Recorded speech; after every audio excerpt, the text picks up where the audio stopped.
has more hurdles securing the party ticket than winning the actual election. But again, this throws up more intriguing dynamics because indeed, securing a ticket against these political bigwigs like Chief Olushola Mayowa Akinfolari, Adewale Akitarewa, Isaac Ekemeke, and Senator Jimo Ibrahim, and a host of others who are still protesting, presents some likely landmines. However, with the way things have played out, is there any lesson here for students of politics? Tonight, let's speak with another APC chieftain in Ondo State, Honorable Elegbeleye, who will be dissecting this issue with me. Honorable, thank you so much for joining us this evening. Thank you.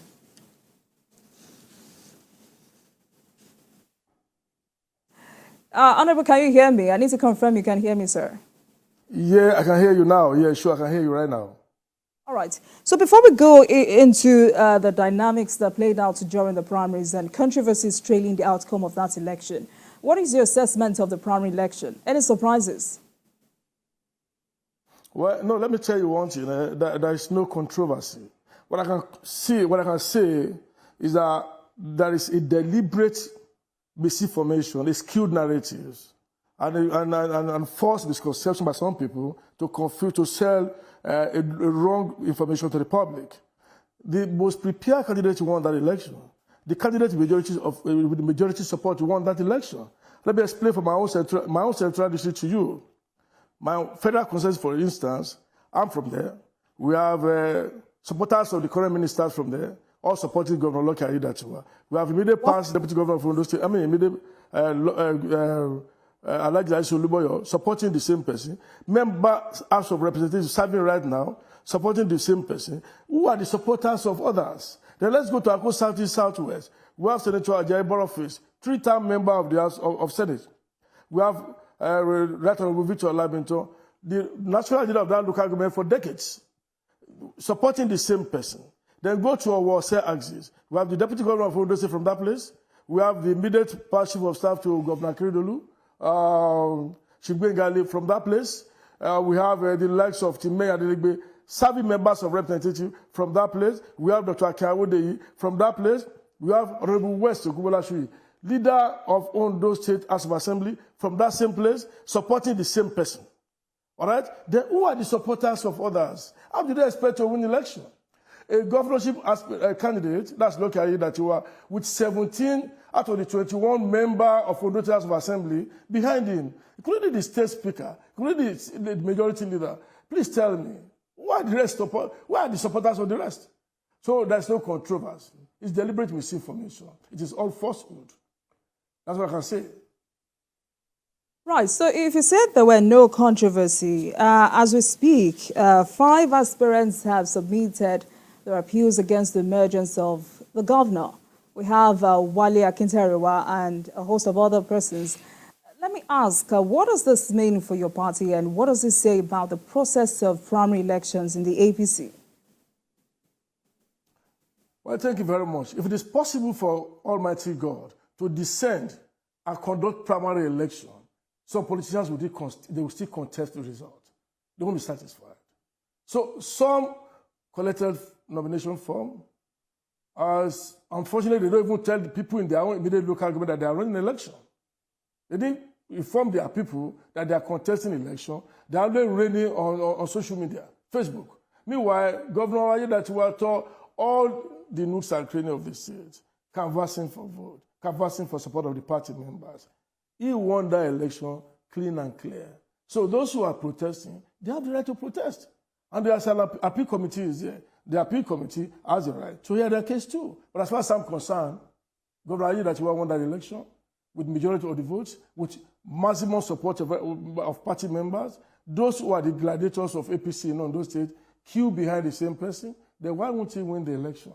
The others I'm asking is, where are their supporters? Who are their leaders, the leaders of their camp? They should let the public know. I mention names now.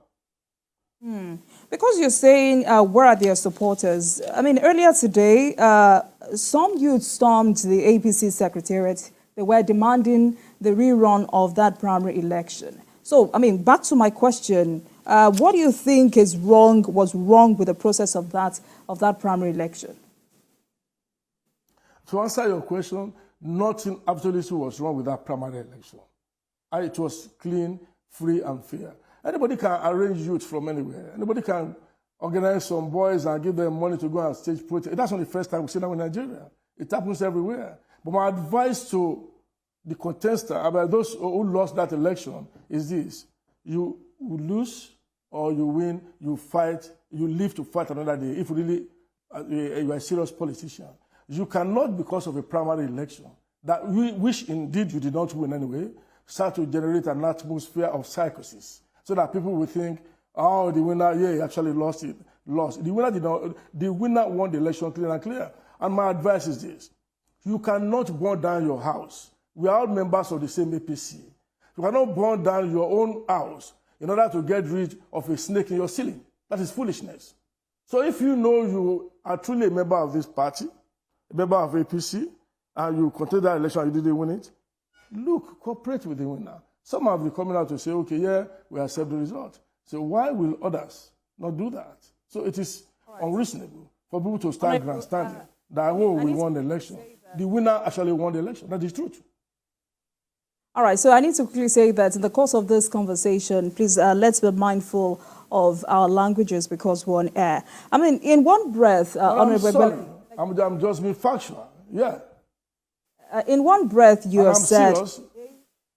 In one breath, you have said these aggrieved aspirants have a right to appeal. In another breath, you say they need to fight another day. Today, I mean, yesterday, we heard that the national chairman of the APC, Elegbeleye Ganduje, and members of the National Working Committee met with some of these aggrieved aspirants. Are you privy to the kinds of conversation that was held at that meeting? No, I'm aware the national chairman appealed to them like a father.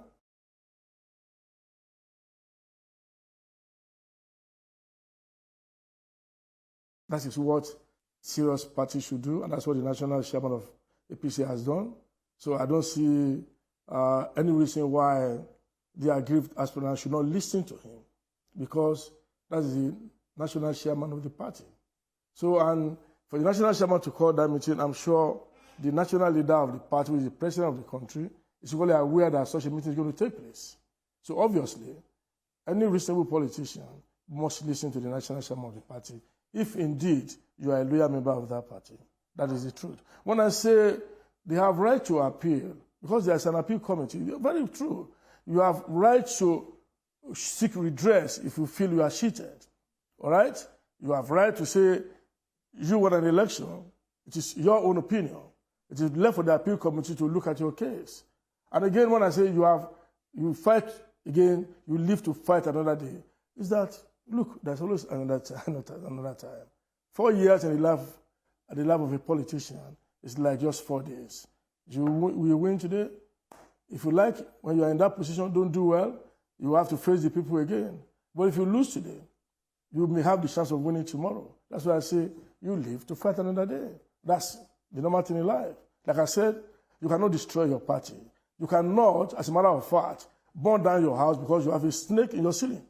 Just to get rid of that snake, they want to burn down the whole house. It doesn't make any sense. That's what I'm saying.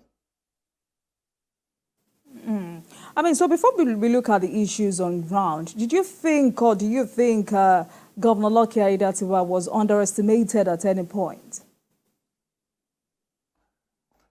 I won't say it was underestimated.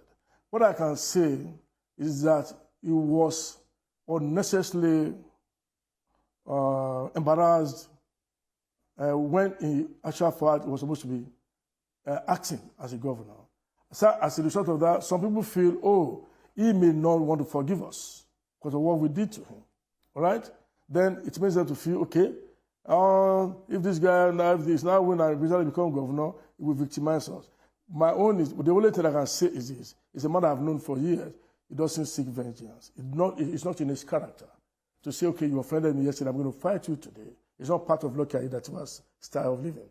So those who about such thinking should forget about it. When in terms of underestimating him, no, everybody who's going for an election, except very few who collected nomination form, I don't know why they collected the form anyway, there are actually some very strong politicians among them who feel, okay, yeah, we can fight this thing out.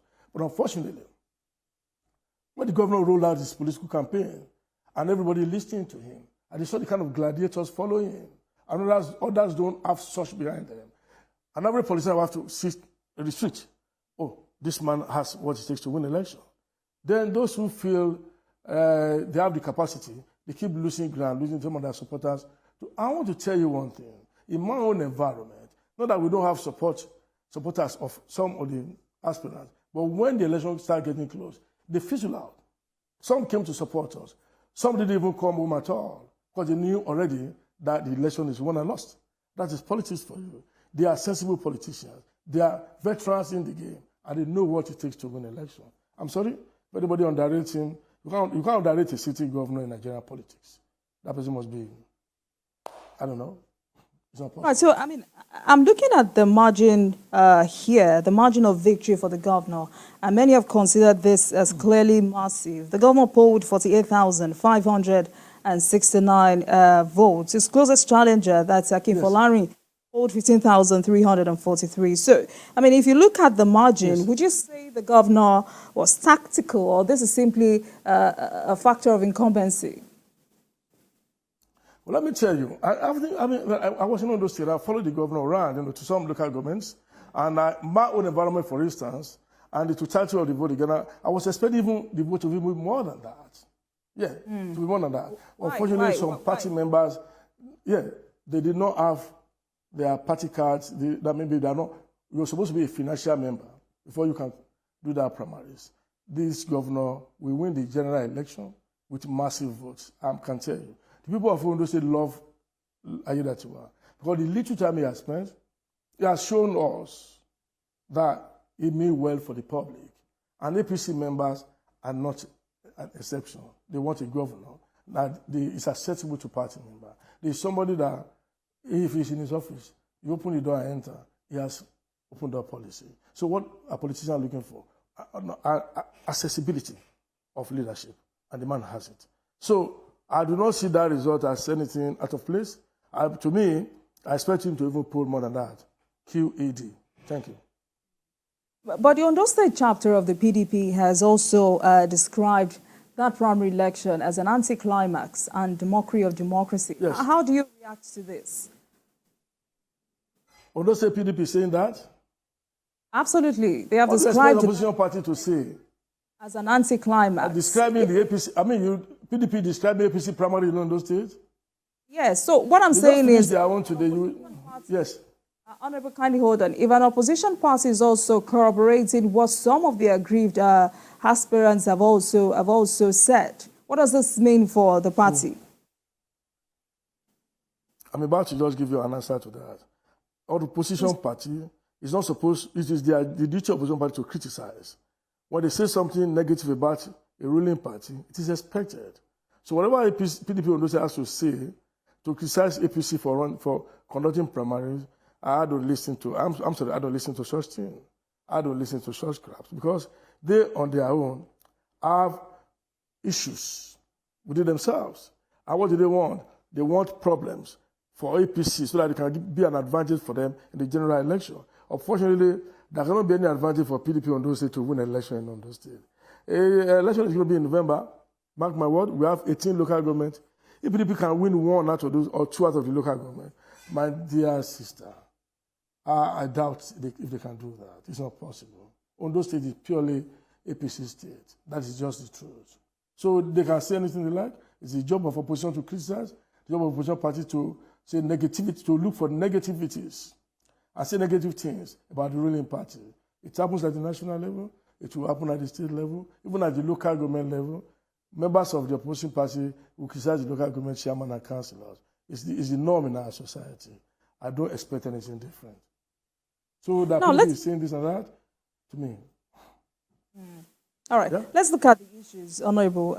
Some of these aggrieved aspirants have alleged that an announcement of a stakeholders meeting on Friday said notice was sent in late, but they eventually attended.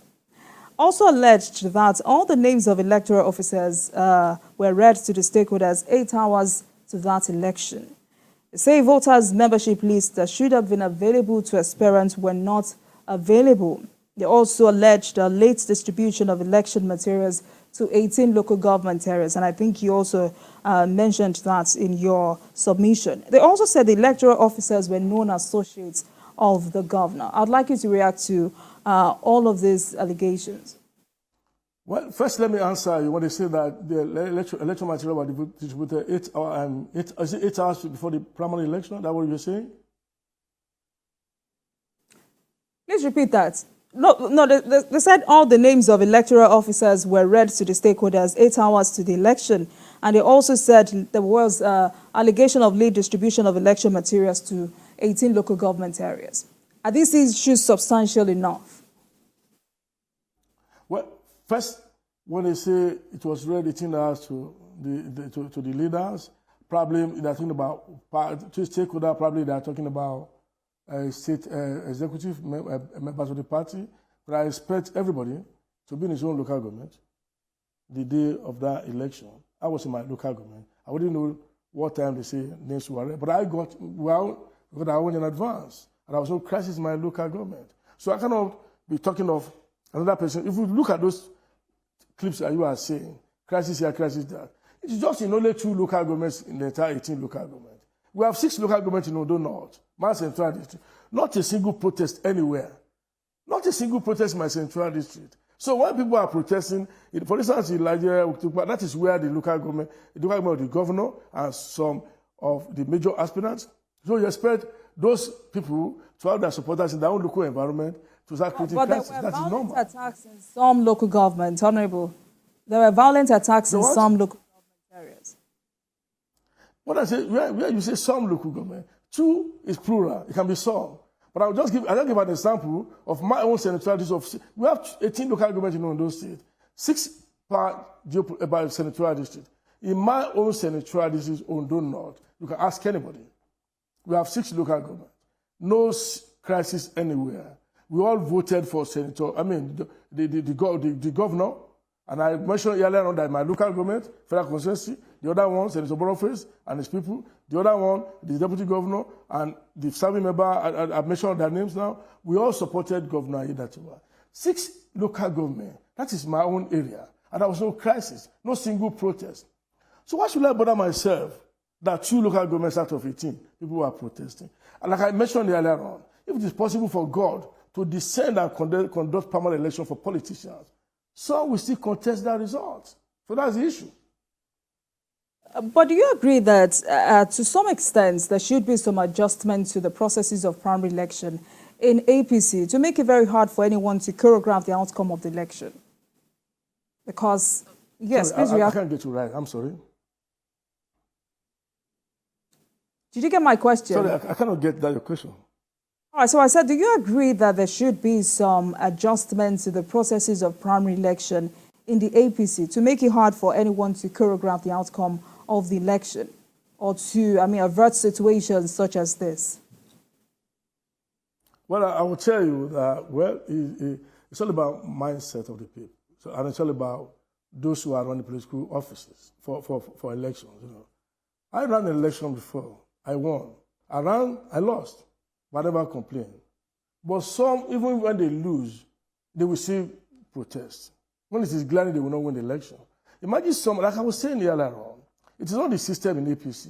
I don't see anything wrong with the system of APC primaries. Not at all. Whether you operate direct primaries, you operate delegate system, those that will win, will win. Those that will lose, will lose. And some losers are very bad losers. They will still not accept defeat. They will still complain.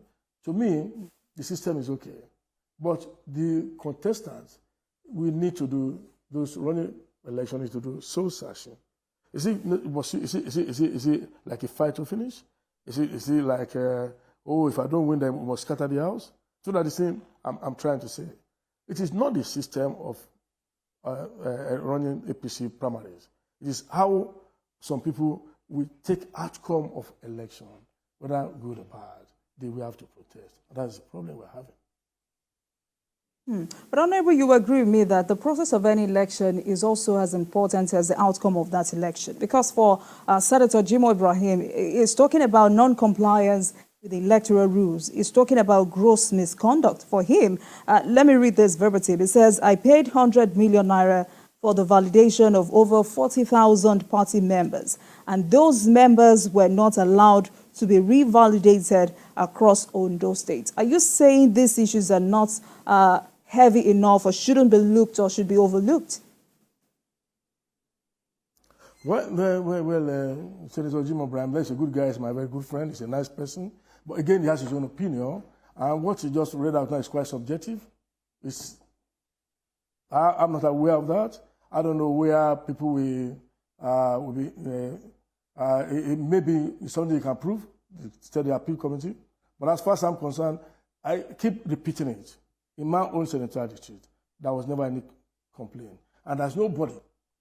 Anybody who wants to be a governorship aspirant must be all over the 18 local governments in the state. But I'm telling you right now that the 6 local governments in my own senatorial district, there was never any protest.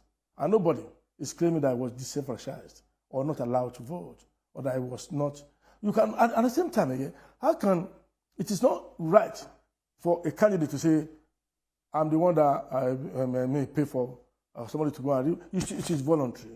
You, as a party member, should be able to be a financial member over the years. It's not something you play overnight. You pay for overnight. No. We have yearly contribution that is entrenched in the constitution of APC. As a member, you have to pay your annual dues. You cannot pay annual dues for 4 years, just 2 days election, and you say you are paying annual dues. It must go to the national secretary and to the party. So, non-compliance, it's relative, and it's quite subjective. The appeal committee is to listen to that. That is my own opinion. All right, Honorable. Before we go on break, I need to ask you a question. When we say direct mode of primaries, what does this mean in the APC constitution or in the All Progressives Congress? Because on Tuesday, I was speaking with an APC chieftain in Ondo State, and he made it very clear to me that some of these aggrieved aspirants do not even understand what direct mode of primary is. Thank you. The direct mode of primaries means that all card-carrying members of the party, then who are financial members, those that are paying their annual dues regularly, and those who have their membership card revalidated are entitled to vote. That is, it's a system whereby you queue behind the posters of your candidate in your own polling unit. That is it, your voting unit. That's direct primaries. Then we have the delegate system, where each local government we elect numbers of delegates to converge in a particular location or a hall like that to elect candidates. But the governorship election in Ondo State was by direct primaries. Not in Ondo State alone, it has been the norm in the APC state. All they do, like in Edo, like in other states, it has always been direct primaries. If you are a financial member of the party with your party card, then you are qualified to queue behind your candidate. That's what they call direct mode of primaries. Honorable Elegbeleye, let's take a break, and when we come back, we will continue this conversation. You're watching Politics Tonight, everyone. I'll be right back.